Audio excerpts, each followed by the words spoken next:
There was a lot of work put into Ethereum for 5 years.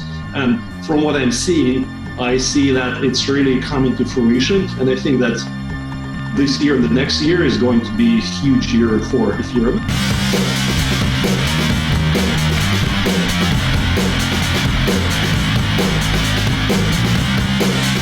From Acapulco, Mexico, this is Anarchast. Hey everybody, welcome to another edition of Anarchast, your home for anarchy on the internet. I've got a really interesting guest coming on for numerous reasons. His name is Dmitry Buterin. I can't say it right. I'll let him say how you're supposed to say it in, I guess, Chechen or Russian. He's interesting for a number of reasons. One that's of particular interest to me is that he's the father of Vitalik Buterin. I know I'm saying it wrong. I apologize. And of course, if you don't know Vitalik, you probably do, but if you don't, he's the founder of Ethereum. I consider him to be like a real child prodigy, just a genius, really doing amazing stuff in the cryptocurrency and blockchain space, just a true genius. So Dmitry's the father of Vitalik, so I want to talk to him a little bit about that, about how he raised this genius. And also, I've been following him on Facebook for a number of years, and he's a super interesting guy. He seems to be into a lot of similar stuff to me. He's into health stuff. He does a lot of psychedelic stuff. I actually have done a lot less psychedelics over the last few years, but I was into them for quite a while. I've done iboga and ayahuasca and mushrooms and cannabis, of course, and all those sort of things. So he's into that sort of stuff, so we're going to talk about that and anything else that comes to mind. And he's originally from Chechnya. He went to the University of Moscow, I believe, and then he moved to Canada about 20 years ago. And I think he's there in Toronto right now. So, Dmitry, it's a pleasure to have you on Anarchast. And the first question I have to ask everyone is, how did you become an anarchist? I grew up in Soviet Union. And the Soviet Union was not communist as many people think. It was socialist. Actually, they were promising to us that, it's some nice future, you will be living in communism when anybody can work as much as they want, but get all the stuff that you want and all this stuff, right? But the reality of socialism is that basically you need heavily centralized systems, because the whole concept is that the government knows better. You all children, let us take all of your money and then we will decide what you need, right? So what was the outcome? The outcome was sometimes it would be impossible to get a toothbrush for a few months because, they send the shipments of toothbrushes to whatever, Vladivostok, right? And things like toilet paper, who needs that? Like, people can use newspapers and stuff, right? So that's kind of what you get when government decides for you, right? So that was my background. And growing up, we were obviously very heavily indoctrinated with all this, communist and socialist propaganda, and whatnot. But I think of myself as reasonably smart, and growing up is like you look around and you realize that what's happening around you has no correlation to what they teach you, right? Or they try to tell you. And you can look into this and you can see basically nobody really believes that stuff, right? And there was that saying that we pretend to believe what they say and they pretend to pay us and we pretend to work, kind of thing, right? That's basically what happens in real socialism, really, right? Plus lots of violence, obviously, right? So that was my background. And as I accidentally became an entrepreneur, and then I moved to Canada and kind of got a better understanding of this is how entrepreneurship works and what's capitalism. And I'm a lifelong learner, so I love learning. I read a lot of books, always been doing that. And gradually realized, those people, they thinking resonates with me, right? And eventually, when it really clicked with me is I'm a person who believes in dialogue and peaceful dialogue. And really, I don't like the word anarchism because for most people, they don't understand what it means, right? They think it's those stupid idiots in black hoodies and masks, smashing stuff. But really, anarchism is about people letting each other to do what they want to do without affecting each other, without violence, right? So when I really connected with it, I'm like, this makes a lot of sense to me. So I would say probably it was when I was in my early 30s when I really connected with that. This is kind of their movement, right? Their ideology that's, even though I hate ideologies in general, right? But if I were to put my hat on somewhere, this is kind of how I would label myself. And I think in some of my online profiles, I call myself an anarcho-capitalist. That's great, yeah, and I usually call myself that for the same reasons, because a lot of people don't understand because of they do that on purpose to try to make it look like anarchy's scary, because if people understood that it's not that scary, then there wouldn't really be much government left. And for you personally, I always kind of laugh, kind of sad at the same time, but laugh. So many people have come from places where they had hardcore socialism or communism, like the Soviet Union, and I have had past guests on. You probably know her. Do you know Julia Turiansky? I don't know. Oh, wow. She used to live in Toronto. She's from Russia, and she's an anarcho-capitalist, and she's really into the cryptocurrency. So I'm surprised you never came across her. But if you ever do, you guys would get along perfectly. And other guests, other people I know from the Soviet Union, and they're like, man, that was horrible. And it must be kind of sad for you to come to a place like Canada and live in the West now and look at a place like the U.S. where it really looks like there's a move, and a lot of the younger people are really getting into socialism now. Yeah. I think this whole the education system, right? It's designed to continue indoctrinating people. And actually, it's funny. I remember when Vitalik was growing up, and because Canada is even more socialist, if you will, than the U.S. Mm-hmm. And Americans, they love to talk about how wonderful Canadian healthcare system is, which it's not. But I think Vitalik was in middle school, and he came back home, and we were talking about unions and strikes and all of that stuff, right? So we had quite a few discussions about that stuff, because again, in school, that was their indoctrination that, oh yeah, this is how it's supposed to work, and unions and all of this stuff, and I was giving him my perspective. That's great. I met Vitalik, I think, only once, and I think it was back in the Decentral there in Toronto, back in, it must have been like 2013 or something around that time, way ahead of its time, really, starting up a very decentralized, very cryptocurrency space in Toronto. And I met Vitalik, and I was like, whoa, this kid is different. He is on a different level than anyone else I've ever really even met. And I've kind of said this, I don't know how you feel about Dan Larimer, but I've said Vitalik and Dan are like geniuses, in my opinion. And Vitalik is even more like shockingly like different from most people out there. So how would you explain your son? You've known him his whole life, obviously. Like how do you look at him? Yeah, I mean, obviously he is extremely smart, and that was pretty clear from a very young age. Mm. And also when I talk to people about him, even when I look back at their history and the story of Ethereum, he wrote his white paper and he published that, and I still remember the day when he showed it to me. I think it was November 2013, and I checked it out. I'm like, oh, this makes a lot of sense. So great concept. And he published that, and he expected actually that somebody will take this and do something about this. But that's not what happened, right? People came back to him because by that time he already had a pretty solid community of online connections and friends in the cryptocurrency space. He was doing some stuff in Bitcoin for a while. And they said, yeah, Vitalik, you should move this forward. And he's like, oh, okay, let me try to kind of do this reluctantly, if you will, right? And then a few times it happened that he was trying to go away from being leader of this, but like, hey, let's kind of find some adults who will move this forward, and I'll just kind of do my research and thinking on the side. And every time he was being pushed back into a leadership position, right? And the reason is not because of his smarts, because there are lots of really smart people out there and lots of assholes, right?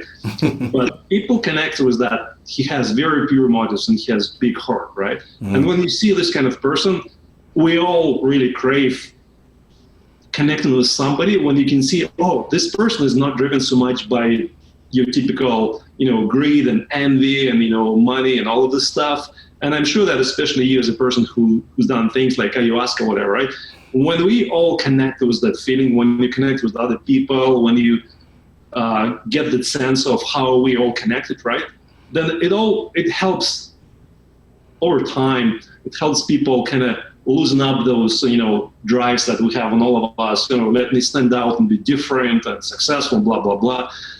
So anyways, back to Vitalik is that, so on the one hand, he's really smart, but on the other hand, money doesn't mean anything to him, right? And that's people sense that, and so he's hard to impossible to manipulate, if you will, right?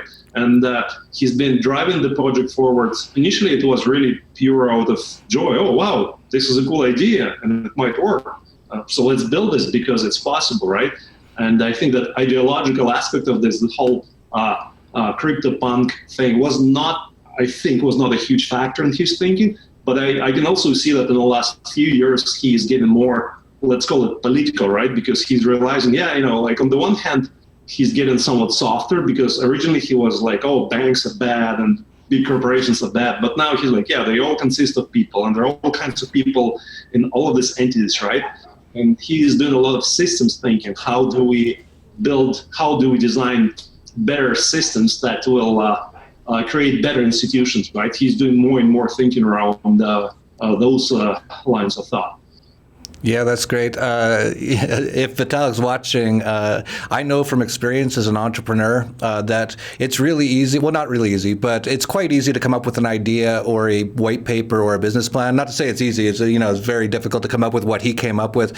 But everyone, there's lots of people come up with ideas. I hear this all the time. And he found out there's not many people who actually take those ideas and can actually make them happen. And I'm not surprised at all to hear that he wrote the white paper and no one picked it up because I'd say 99.99% of people didn't understand what it was because even today, a lot of people wouldn't understand what he was talking about. But back then, back in 2013, we were just starting to figure out what Bitcoin even was and how this could even work. And it takes a real visionary and a real genius to actually come up with the idea, but then also make it happen. And so how has it been for him? I haven't talked to him since Toronto, so back in 2013. So how have you seen his sort of progression going from this really young kid with this idea to really having this massive enterprise now? How has that transition been for him? Yeah, it's been amazing and very difficult. There are so many things around that, because on the one hand, there is so much learning. And I still remember when he decided to drop out of school, right? And he was talking to me and, to his mom and to my wife about that. And we all basically said him the same thing. So my point was that I believe in lifelong learning, as I already said, and you don't need to do this within some institution. So, he was studying at this awesome computer science school, University of Waterloo, but he was feeling constrained, he was not feeling challenged. And I told him that if you stay there, then, you will get a nice job after that at Google, Microsoft, make lots of money. If you drop out, it will be more challenging, more difficult, but you will learn so much more, right? And that's the path that he has chosen, and that's exactly what happened. He's been pretty much living out his suitcase for 5 years. Until very recently, he rarely stayed in one particular place for longer than 2 weeks. So all of his belongings can fit into a couple of large bags, if not one bag. So he's been relentlessly driving himself. Well, not driving himself, but that's his passion. Traveling the world, talking to people. Oh, what are you doing here? How does it connect with that? And, all of their technical and research challenges in Ethereum, that's been a lot of stuff, right? But a lot of the learning that has to happen for him also about humans, right? Because initially when he started out, and I still recall how he was very surprised, oh, but Dad, why are those people attacking me? I'm trying to do this good thing, but they posted this ridicule and pictures of me and whatnot. What's going on? Well, again, it has nothing to do with you, right? This is human nature. And so he had to develop thicker skin. He had to recognize the fact that there are people out there with all kinds of motivations, right? And again, as you know, it's not to blame them, but to recognize that due to whatever trauma and their background that we all have different psychological makeup, right? And for some people, then it really means that all they want is to, let's say, make lots of money and then finally will somebody love them. Whatever Trump's motivation is, right? But people like that with huge egos, they really hope that, this is the way for me to get loved and accepted. That's kind of their psychology, right? So for him to realize that and find a way, there were quite a few, especially in the first year of Ethereum, there were a lot of pain in terms of a lot of people came together and and now there are like dozens of people claiming, oh, I was a co-founder of Ethereum. And some people obviously made huge contributions. Some people made significant contributions, but then they also were quite detrimental to the development of this. Like, it's like anything complicated. It's a long, complicated story. So he definitely has become a much better public speaker now, because he's been now speaking nonstop every week, like a few times a week, and speaking in Russian and English and now Mandarin and whatnot, right? So developing himself in that way, also being exposed to so many smart people with their own ideas, and he's really good at connecting the dots. Like if you read his blog, he actually follows a lot of different areas of human interest. Like, it started with cryptography and math, but, his brain works really good on a conceptual level, and then he looks at different things and he can see through a lot of superficial bullshit and then like connect the dots and then, oh guys, this is how we can design better system. And I still recall, I think it was maybe a year ago when he was speaking at a conference, a crypto conference here in Toronto, right? And most people, when they start talking about blockchain and crypto, they're very quickly going to technical mumbo jumbo, right? So it's very incomprehensible to most people. And he's not that, right? Like some people, well, many people would know that he got his teeth at Bitcoin Magazine when he was first a writer, then editor, and then a co-founder of that. And he was really good at taking very complex concepts, but then explaining them to other people in a very easy to comprehend way. And at the conference here in Toronto, when he was explaining the crypto and Ethereum and Bitcoin, he was saying, hey guys, it's all about humans, right? So don't trust into technology, but raise your hand here if you think that people like money. So people then raise their hands, right? And then he explained, oh, this is how Bitcoin system is designed to motivate people to collaborate, right? And this is what Ethereum is doing, kind of relates to that. So that's kind of learning that and improving his ability to explain those concepts. He's getting better and better at that, I think. That's great and very interesting to hear. As another genius who dropped out of school. School is a waste of time if you're a smart person, really, in my opinion.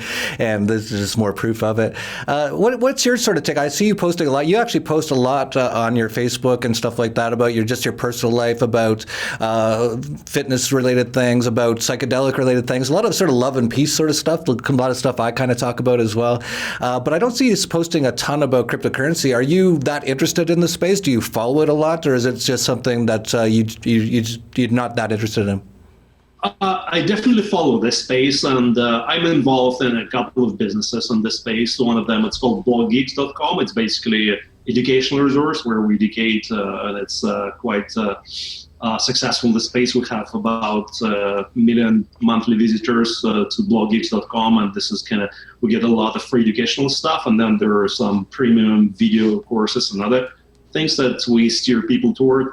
So, I mean, that space is very dear to my heart just because of my philosophical connection to the space. And if you will, the more generic, not just the cryptocurrency as such, but their whole concept of decentralizing, right? Because for me, this is the next wave of human evolution, as now we can finally design better institutions instead of concentration. And I don't know if you're familiar with their Nassim Taleb's book, Skin in the Game, right? He's got a bunch of great books, but that book especially resonated with me, right? And he's writing about their fact is that nowadays you take any president of any significant country and every day he's making decisions that affect thousands, millions of human lives, and he has no fucking connection to those people, right? He has no clue how they're doing, what they're doing. He presses a button and, like he's loving Obama, tells people, yeah, do this, and then they kill 1,000 civilians, right? So it's all the same bullshit, right? Because basically people making decisions are so far removed from the consequence of their decisions, and they try to come up with simple decisions to extremely complex human problems, right? So that's the problem. I think with blockchain tech, with decentralized movement, we finally can start moving away from these huge banks and huge governments and toward smaller communities, where people minding their own business, when, people can self-govern, and when, if you make a decision, then you actually know what are the decision, what are the consequences, so that they're consequence of decision will affect your life somehow and so on, right? So this is, I'm definitely following this space, but it's a lot of this stuff in this space, especially last year, was very hypey. A lot of stupid ICOs, like I'm a tech entrepreneur, right? That's what I've been doing for the last 25 years. And I have not invested, actually, I think I invested a little bit of money in a single ICO, but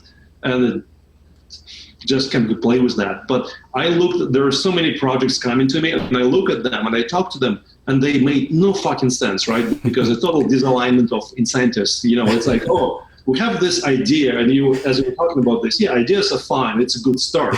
But taking this idea and making this a reality, it will take you like 5 years, and your idea will look very different. But it's like, oh, but let's give you millions of dollars right now.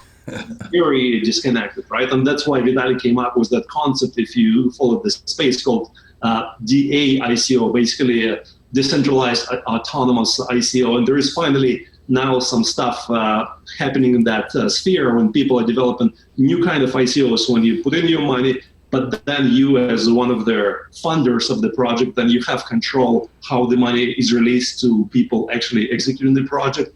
And if they're not, then you can actually put the stop to this. You can actually claw the money back, all kinds of stuff, right? So I think the space is wonderful. And actually, I think it's very healthy for the space, that this whole crypto winter, because a lot of their scammy people with dollars on their side, they went out of the space. But there's so much stuff being built. Every time I go to a conference, like all the people with their heart in the space, they're still here, they're still building, they're not going anywhere, because they're doing this just out of joy. Yeah, totally. I have a similar sort of experience as you. I started in sort of finance and tech back in the 90s. I started stockhouse.com there in Canada, still the top financial website in Canada, I believe. I sold it in 2002. But so I've been around investing and investing into tech companies and things like that for 20, 30 years now. And when the ICOs came out, I'd look at some of them, I'd be like, they'd come in, they wouldn't come in, but they'd like send me something, and they'd say, okay, here's our ICO. And I'd say, okay, so what is it? And they'd say what it is. And I'd say, okay, so why would I invest in the ICO? And they wouldn't even have an answer. They'd be like, just buy the token, and then we get money, and then we have some ideas, and we'll do some stuff. And I was like, this makes no sense whatsoever. And it's like, there was so many like that. And I think you're right, though, that it is good that we had this major pullback, and it got rid of a lot of just the stupid people and the scammy people. And as you pointed out, there's still a ton of people like Vitalik and so many others that are just working every day to continue to build these things. And since you are into the space, I wasn't sure if you were super into it or not. A lot of people are going to be asking the question about what you think about Ethereum. I'll tell you myself.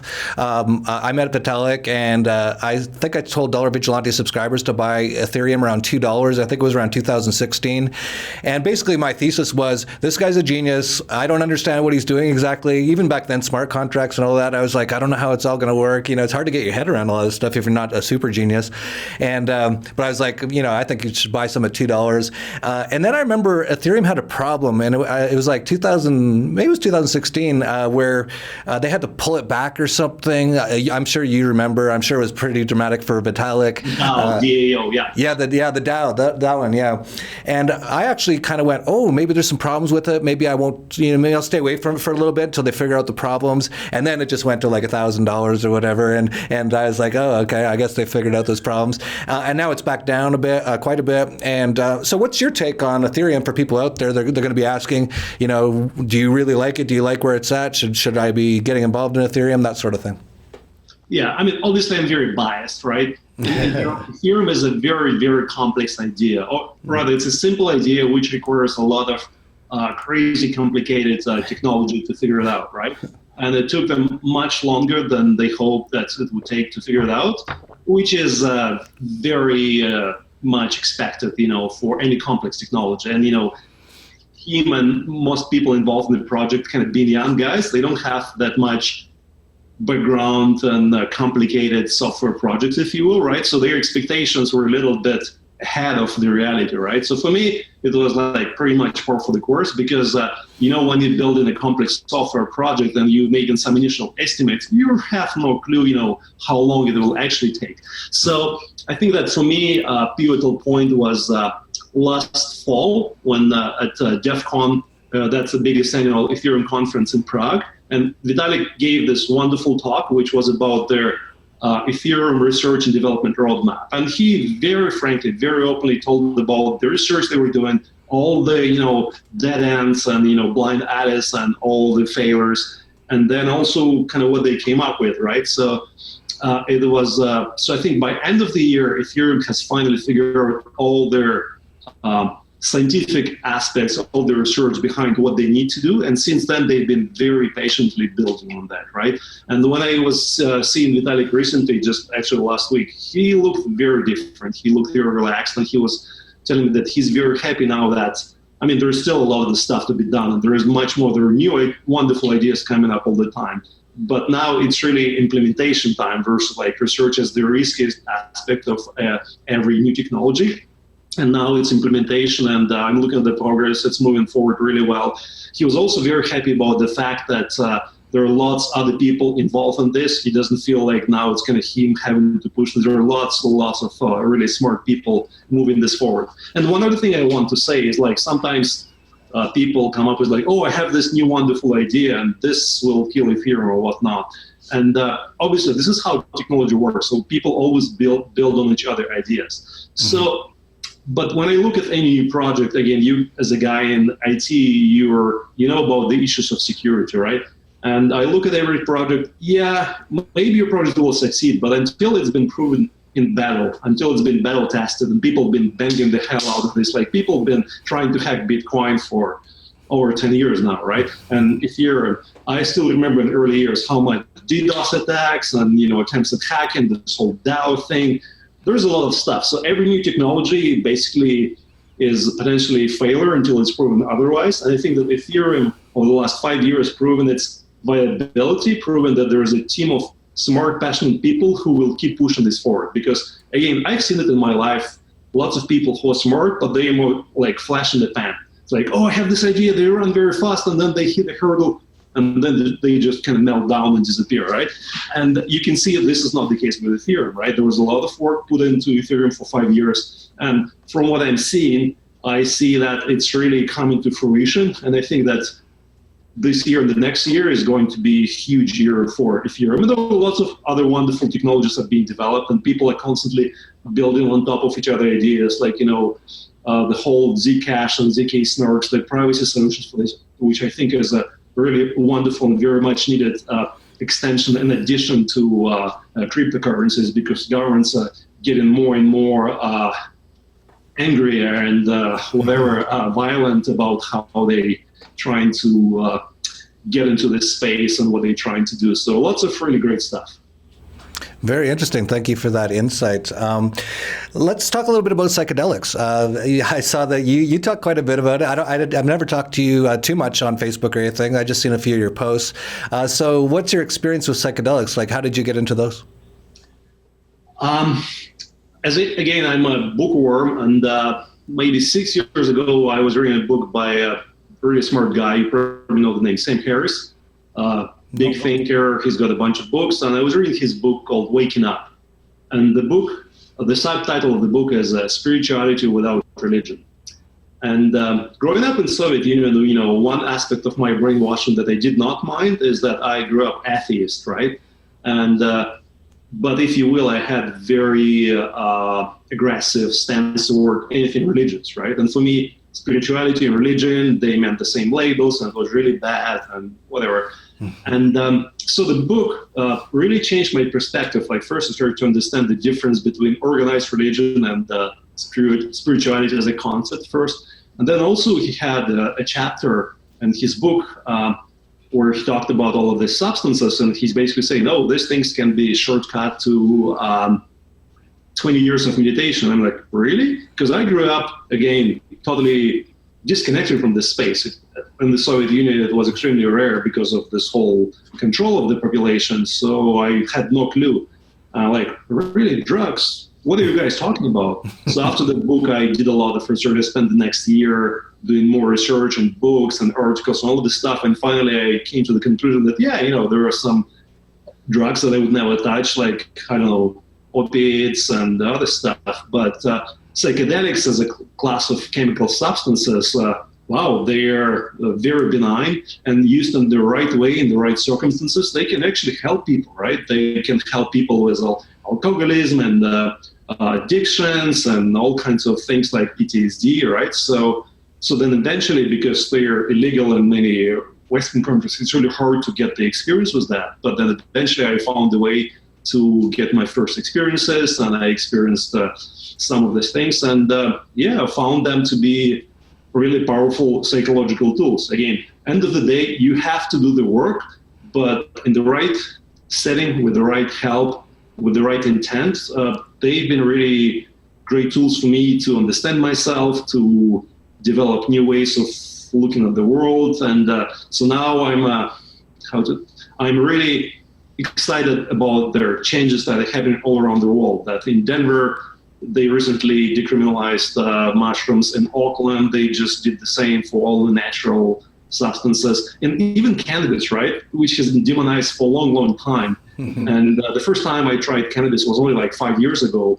And again, like, it's been heavily demonized in most countries around the world. But when you look what pharmaceutical drugs are doing to people, and when you look at the actual research and you compare the effects of those things with things like cannabis, you're like, really? This doesn't make any sense. And then you realize it's really all politics. It's not, because of scientific research. You look at the history of like why they were made illegal. It's not because of some scientific research and data. It's really like somebody decided, oh, this makes more political sense for my goals to do this, and this is what they did, right? And people look at the crisis of mental health in the US, right? And the kind of things that typically all the veterans come in from all of those unnecessary wars, and they have to spend all of their life now taking those SSRIs and other things that really mess them up, right? And now there are other ways, like things that you were talking about, like ibogaine and even MDMA and mushrooms and whatnot, that can help people through a few sessions, just a few directed sessions with the right provider and helper to really deal with the trauma and go forward and live better lives. So I'm a big believer that this is some of the tools that can help their humanity to move forward and develop better ways of interacting with each other, understanding, themselves and so on. Yeah, totally. I've found the similar things around about the same time. It was probably about 3, 4, 5 years ago. I first tried ayahuasca. That was pretty mind blowing, and it really it helped me a lot. I had major depression, but then I kind of went back, and then I thought, okay, I'm going to try the most craziest one out there, and that's iboga, and that was 2 days of torture. Really, that was crazy. Have you tried 5-MeO? Yep. Yeah. Yeah, that's good because it's short. Iboga's 2 days. And it's crazy anyway. But the kind of funny part is like you, I actually ended up cannabis was sort of like one of the last things I got into, because I always end up doing things the wrong order, and so actually now I'm like, if people go, oh, you want to do ayahuasca and Acapulco, I'm like, nah, it's pretty hardcore. Like it's something you got to be ready for. It's like you don't just do it for fun. You don't want to just like, oh, let's do this because it's trendy, right? Or because it's like, it's a very powerful tool, and with every powerful tool, you want to be very careful how you approach that. Yeah, it's not to be taken lightly for sure. And so with all the harder ones, like the bigger ones, iboga, ayahuasca, even DMT, I'm kind of like, I'm good right now. Like I've got a lot of my stuff really figured out. I'm in a good space. I don't want to like screw it up. But the one thing that I've kind of gotten into is a little bit of cannabis. I'll have a little puff in the morning sometimes, right before I do like a coffee enema and yoga and meditation. And it puts me into a really good space sometimes. I don't do it every day, but so maybe a couple times a week. Did you say ketamine? No, I said coffee enema. Okay. I've heard about ketamine. I think I did it at a party in LA once, which is not the right way to do it, but I don't think I've done it since then. I don't remember. But I've heard some interesting things about ketamine. But I've tried most things, though. It goes back to anarchism, right? Because the notional sense of governments making those things illegal is to protect you, right? But it's kind of ridiculous because most drug users, the biggest risk for them is really what the government is going to do to you, right? It's not like health, risk or whatever, because for things like psychedelics, they're very, very minute. There are some risks for certain kind of people, right? But they're nothing compared to, again, regular pharmaceuticals. And, where do we stop? Like, why don't we make cheesecake illegal? Because most people can really fuck themselves up eating too much cheesecake and ice cream, right? And cold. So, like, I just don't get this concept of nanny state.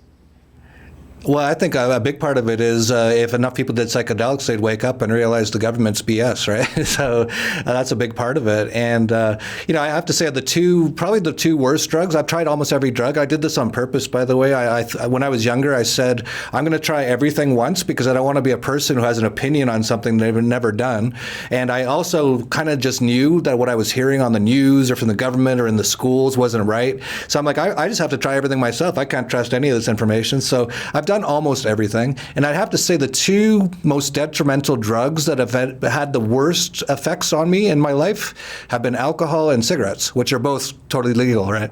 Sure. Yeah, exactly. And when you look at the data, right, when people start talking to me about, drugs are bad, then I actually take out, I love these charts.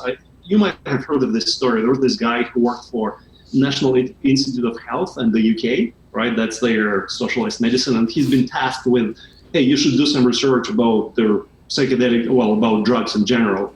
And they did their research, they had the report, and when he presented the report, with his superiors, they're like, what are you saying? You saying that alcohol and tobacco are worse than LSD and mushroom? He's like, yeah, that's what the data say. Like, no, this is not what we want to say, but this is what science says. So he actually was let go from his position, but the article did get published, and it was published, I think, in the magazine called Lancet, which is a big medical magazine in the UK. And there are really wonderful charts there. They have very simple chart which compares their harm from different substances. And again, things like alcohol is number one in any kind of research. Yeah. Yeah, alcohol is like literally the worst. It's amazing how that people don't even see it. I still drink, by the way. Like, I'll have a glass of wine, I'll have some scotch. I do it, but you see, like, for example, you're there in Toronto, and right now the basketball team's doing pretty well. And I saw there was like almost some riots after they won like the finals of the Eastern Final, and that's all people who are just drunk doing that stuff. And if they were all on like crack cocaine or something, everyone would go, oh my God, look, there's tens of thousands of people doing crack cocaine and they're burning cars. We got to like make it illegal. But because people are used to it and it's just been like in the media and marketing their whole lives, they're like, oh, they're just drunk, they'll have to sleep it off or whatever. They just kind of like don't think about how crazy people act when they get drunk. Yeah. Great. Well, it's been awesome having you on. I had some things and I was late to this and now I have to run to the airport. But I did want to talk to you because you're such an interesting person, and being the father of Vitalik, that just is an interesting story on its own. And having talked to you now, you are definitely an interesting person, and you're interested in psychedelics and all that kind of stuff is also my similar interest. So a real pleasure to have you on. Is there anything you want to mention that we didn't talk about, or is there anything you want people to let people know about if you have a blog or anything like that? No, it was awesome to chat with you, Jeff, and I've been following you. I've been following Anarchast. I've been for some time trying to get to Anarchapolka, and it always conflicted with something, so I really hope I'll make it there one day. So awesome to talk to you. So thanks for having me, brother. Yeah, thank you. And if you didn't know, at Anarchapolka every year, we usually have ayahuasca, we have DMT, peyote. We have some of the best shamans from the Amazon come up, and a Mexican shaman, one of the top Mexican shamans, do it on the beach and that kind of stuff. So if you're interested, definitely come down. If you want to do any sort of talk, let me know, and definitely put out the invitation to Vitalik if he's interested in speaking at Anarchapolka or Cryptopolka. We'd definitely love to have him. He's been a real leader in the cryptocurrency space and doing some great things, and a huge supporter. So thank you very much. And if you like this video, please like, subscribe, share down below. And that's it for Anarchast, your home for anarchy on the internet. Peace, love, and anarchy. Anarchapolka, it's so hype, I'm trying to tell ya. This the event of the year and best vacation ever. Ron Potter, Jeffrey Tucker, just to name a few. Get your tickets, you don't wanna miss it. You should roll through, talking politics to health and self-improvement to investing. So many things, not one thing. Learn how to live life unchained, yeah. 4 days vibing on the beach, time to connect. All about growth, way more than a conference. This is Anarchapolka, yeah. Let's go. You ain't seen nothing yet.